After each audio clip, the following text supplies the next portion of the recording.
Oh, we have to remember to call the Andersons about the yard sale next week.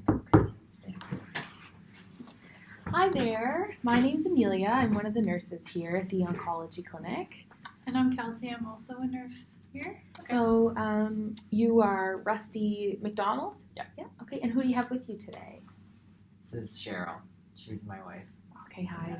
It's nice to meet you. So, Rusty, we're here today for your first visit at the clinic, and we're going to have a little bit of a conversation about your new diagnosis. But before we get started, we just wanted to take your vital signs for kind of a baseline going forward. Is that okay with you? Yeah. Yeah, that's no problem. Okay, so Kelsey's just going to take your blood Do you pressure. need my... Yeah, we'll take that over the coach. Could you guys just be sure to tell me? Yeah, for sure. Write them down.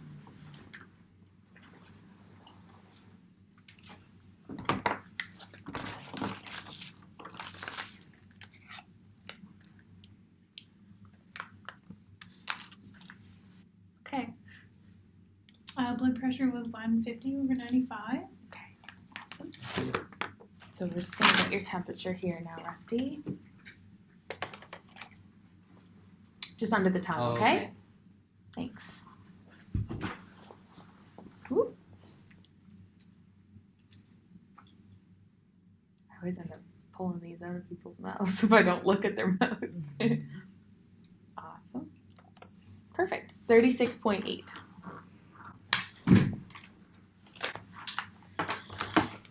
And we just have this little machine that goes on your finger, and it's just going to take your heart rate and see how much oxygen you have in your blood, okay? So pulse is 67, and the O2 sat is 99. So Rusty, like I said, we're here to discuss your new diagnosis of prostate cancer with you, and we just kind of want to find out, what you know about this new diagnosis and your understanding of the plan going forward. Mm-hmm. Well, I got the diagnosis a few days ago. Oh, okay. Recent. Mm-hmm. So it's just been a lot, as you would imagine. Yeah. I don't know that much. Cheryl writes everything down though, so she has it mostly. Yeah. So we met with his oncologist. It was last week, actually, and he told us that Rusty has stage 3 prostate cancer. So they sent him for a scan after that. I think that was Thursday. And they found a few small spots on his bladder. So that's what we know right now. Yeah, and I was having trouble peeing. I just felt like I couldn't get all of it out. So I figured it had something to do with my bladder. Okay. That sounds really scary, Rusty. It must be a lot to process. Have you been experiencing any other changes? What do you mean changes? Some men sort of experience, like you were describing, issues with their bladder, loss of control of it, maybe a lot more peeing through the night that wakes you up. You might notice some blood in the urine or even in your semen, as well as some issues getting erections as well. Well, I was having to pee a lot in the night, and then I felt like I couldn't get it all out, and that was waking me up.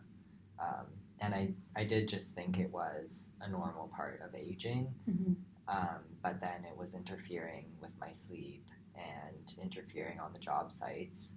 I run a company, construction company, and so that's when I thought something was wrong. Rusty, did you mention the blood? And I did start to see blood in the toilet when I would pee, so that's when I went into my doctor to find out what was wrong.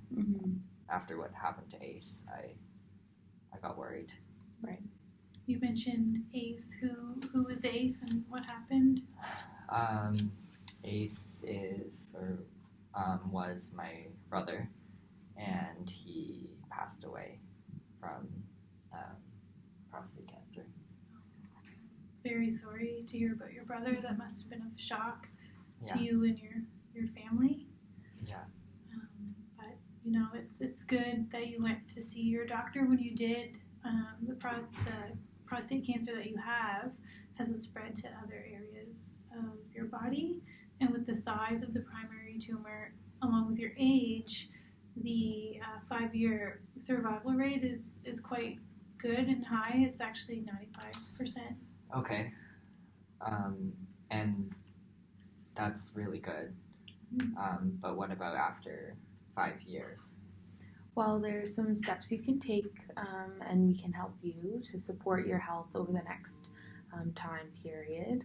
But for right now, we really just want to get more of like your current picture of your health. What do you mean current picture? Just kind of how you would describe your health, in general, like what a typical day is like for you. Well, Rusty's normally still sleeping by the time I get home from yoga in the morning. It's true. I do like my sleep. Mm-hmm. And I practically can't even get him out of bed before lighting his first cigarette of the day. That is an exaggeration. Cheryl likes to nag me about my smoking. But I don't smoke before breakfast, and I'm down. I've been cutting down to half a pack a day now. Okay. So. Well, that sounds like a really big improvement. That's good for you. Thank you. What does a typical breakfast look like? Well, Rusty does like his bacon crispy. We'll say that. It's true.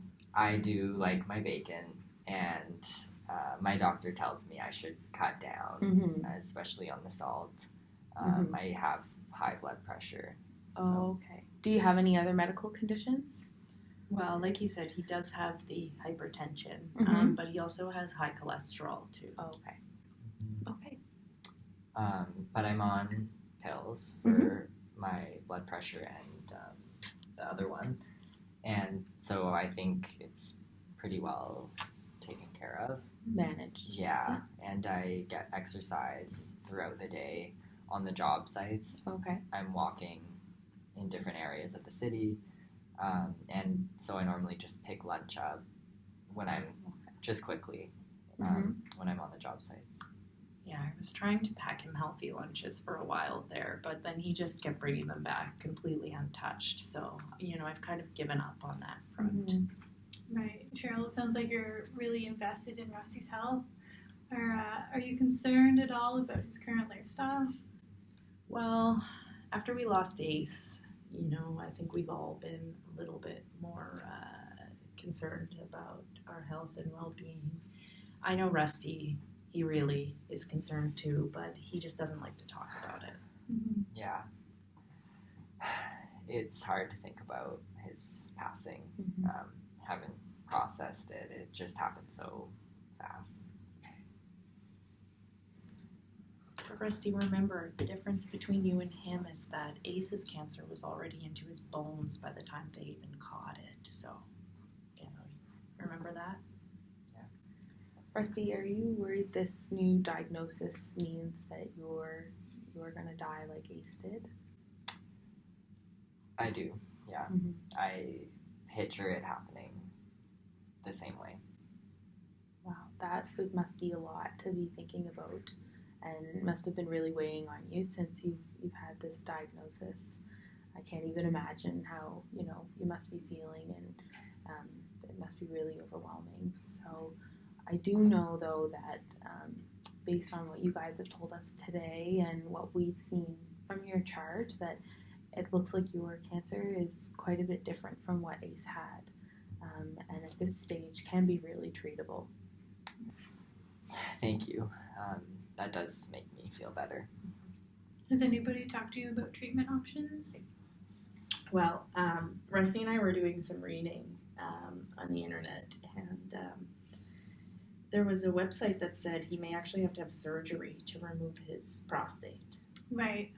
Yeah, that's an invasive option, but there are less invasive options that we typically like to try first. If you wanna hear about them. I think we would like to hear about those. So, At this stage, usually our first line of treatment would be radiation, and then we can mix in a hormone treatment therapy on top of that as well. Hormone therapy, Mhm. that sounds pretty invasive to me. I guess I'm worried that I'll lose my function, if you know what I mean. That's something that a lot of men and their partners are concerned about when starting this type of therapy. Don't worry about that right now, Rusty. We just want you to get better. Well, sexual health is a really important part of life and is something that we definitely consider when we're putting people through these sort of intensive hormone therapies. So it would be something we definitely want to address going forward. Okay. Can you tell me a little bit more about it? Of course. I guess I'm worried that it will make me less of a man. Right. So you can expect some changes with the hormone therapy. Men usually experience loss of body hair, hot flashes, decreased sex drive, and even sometimes rectal dysfunction and fatigue. So it would make me less of a man. Would Well- that be permanent or? Right now, that's kind of a difficult question to answer. Sometimes men do regain their sexual function, and other times it doesn't come back at all. Okay. So it could be permanent. It's our hope that, with these lifestyle changes we've been talking about this whole meeting, that we can mitigate some of those side effects and reduce the permanency or how badly they're affecting you. Some of these changes would include like you continuing to decrease your smoking, and eating out less, and introducing more nutrient-rich foods into your diet, and making room in your busy schedule for exercise. We can talk more about these later, and we can actually set you up with a dietitian. Yeah, I think we could handle those changes. Rusty, you can start coming to my yoga classes, and I'll start making you lunches again. The radiation that you mentioned, does that hurt? It can be uncomfortable. It does require you coming in for treatment every day for a period of some weeks determined by the doctor. And, some of the side effects people experience from that would be, blood in the urine, maybe some diarrhea and abdominal pain. You might also experience some pain with bowel movements and some issues with erectile dysfunction again, and some issues around the skin that's being treated, kind of like a sunburn almost in that area. Okay. Cheryl, did you get that all down? Of course, honey. And your oncologist will go over all these options again with you in more detail. What we're hearing is your biggest concern, I think, is you are worried that you're going to have the same outcome as your brother, and that you're worried about the sexual dysfunction and how that's going to affect your relationship with Cheryl, and how your cancer and treatment is just going to affect your daily life and your work. So what are some things that you can think of that might help you address these worries at home? Well, the smoking. I could keep trying to cut down to less than half a pack, and I could probably eat healthier.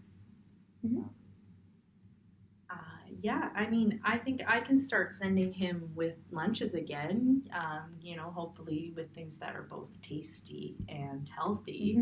And he can come to my yoga classes, like I said, a few times a week. It would be really good for us to do together, I think. So. And yoga is a really great stress reliever. Yeah, I could use stress relief for sure. It sounds like you guys have some really great ideas of how you can tackle this challenge and some things you can do to make some progress with your lifestyle. Yeah, and we know that this is probably very overwhelming and kind of information overload, but I think our advice to you is just to take it one day at a time and do whatever feels best for both of you. Mm-hmm. Would I need chemo like Ace did? Well, typically chemotherapy is actually not used in this stage of cancer that you have. It's reserved for more advanced stages or like once the cancer has spread to other parts of the body. I mean, I guess we have a lot to think about when we go home today. I think a good night's sleep would be really helpful for us. So, Rusty, earlier you mentioned that you were trying to reduce your smoking, and that's something you're wanting to continue to do? Yeah, I'm interested in trying that. Okay. Yeah. That's great. I haven't been able to get past half a pack a day. Right. Yeah, the cravings are just really strong. Mm-hmm. Right. And what sorts of things have you tried to get to the point where you're at now? Well, the nicotine. That's right, the gum. We've done that. Yeah. And that did get me down to the half a pack. And then, as I said, the cravings. Right. Yeah, I just can't. I don't know where to start. Right. Yeah. You're stuck at that half. Yeah. Have you tried the patches? No, what patches? Oh, well, the patches are a great option. You don't need a prescription from your doctor. You can just go in and buy them at any drugstore or pharmacy. They come in 3 steps.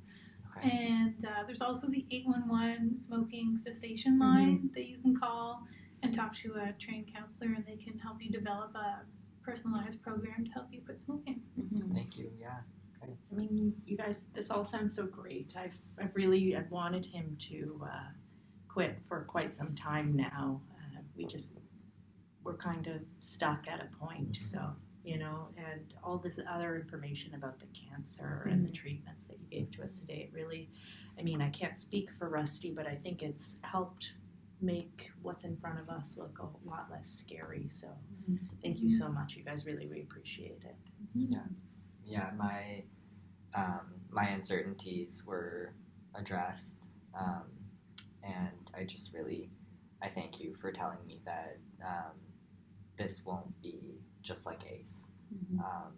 That was really, really hard for me. So you both have just answered a lot of our questions today, and I look forward to working with you moving forward. Yeah, well, that's what we're here for, and we enjoyed working with you today as well. Is there any other concerns that you had or questions we can answer for you? No, I think you got them all. Okay, great. Our team will set up another appointment with your oncologist before you go today. Okay. Thank you. Just at the front. Yeah, There. at the front. And if you guys have any other questions or concerns that come up before your appointment, Cheryl, you just write them down and bring them in next time, and we'll be sure to address them then as well, okay? Thank you. Yeah, no Thanks so problem. much, you It's guys. really great to meet you both. You too. Bye.